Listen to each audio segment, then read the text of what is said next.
দর্শক, সিলেটকে কাঁদিয়ে চরম নাটকীয়ভাবে ম্যাচ জিতল খুলনা। বিপিএলের একাদশ আসরে ৩২তম ম্যাচে মুখোমুখি হয়েছে সিলেট বনাম খুলনা টাইগার্স। চট্টগ্রাম পর্বে শেষে ম্যাচে আগে ব্যাট করতে নেমে খুলনাকে ১৫৩ রানের লক্ষ্য ছুড়ে দিয়েছে সিলেট। খুলনার পক্ষে হাসান মাহমুদ, আবু হায়দার, রনি ও সালমান ইরশাদ ২টি করে উইকেট শিকার করেন। একটি করে উইকেট পান মেহেদী হাসান মিরাজ, আমির জামাল ও নাসুম আহমেদ, যার ফলে সিলেট মাত্র ১৫২ রানে গুটিয়ে যায়। এরপর জবাবে ওপেনিংয়ে মেহেদী হাসান মিরাজ নাইম শেখকে সঙ্গে নিয়ে মাঠে নামেন। এদিন শুরুটা ভালোভাবেই করেন তাদের এই জুটি।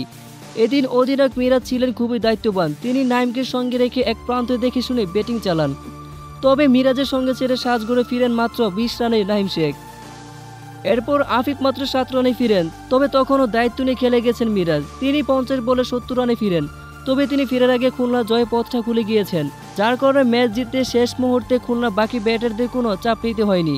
শেষ মুহূর্তে চরম নাটকীয়তায় হেসে খেলে ম্যাচ জিতল খুলনা টাইগার্স। আর এই ম্যাচ জিতে পয়েন্ট টেবিলে বিশাল বড় লাভ হলো খুলনার।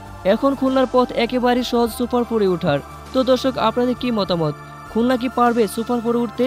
তা এ বিষয়ে জানিয়ে দিন আপনাদের মতামতটি আমাদের ভিডিওর কমেন্ট বক্সে। ধন্যবাদ।